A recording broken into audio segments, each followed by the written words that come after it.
खुलुमबाय आं रिंकी ब्रह्म जाय बिथांमोना मोसानाय आयदायाव गोसो गुदुं बै बिथांमोननि थाखाय मोनसे जोबोद मोजां खौरां फोसावनो सानदों।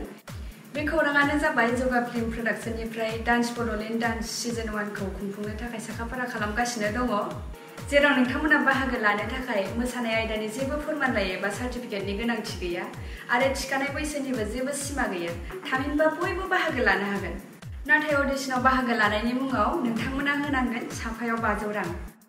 खुंफुंजागोन अडिशननि खालार आरो थावनिफोरा जाबाय फारियै सोलिफु बोसोरनि 15 आरो 16 जुलाइ खालारखालि चिरां जिल्लायाव, 20, 21 आरो 22 जुलाइ खालारखालि बाक्सा जिल्लायाव, 23 जुलाइ खालारखालि तामुलपुर जिल्लायाव, 27 आरो 28 जुलाइ खालारखालि उदालगुरि जिल्लायाव आरो 31 जुलाइ 1 आरो 2 आगस्टआव क'क्राझार जिल्लायाव खुंफुंजागोन।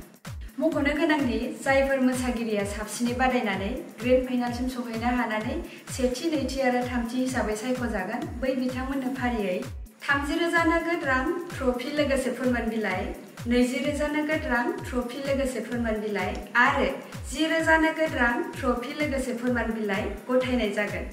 अब्लालाय मानोथो बेबादि सनानि खाबुखौ ओरैनो हगारहरनो? फैदो बिदिब्ला बयबो बाहागो लाफैदो।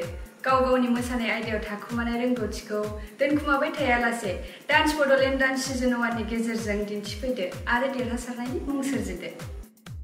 आबुङै मिथिनो थाखाय मबाइल नाम्बार 7637814897 एबा 8838874462 आरो बुंफिनदों 7637814897 एबा 8838874462 आव थोंजोङै जगाजग खालामहरनो हागोन। गोजोन्थों।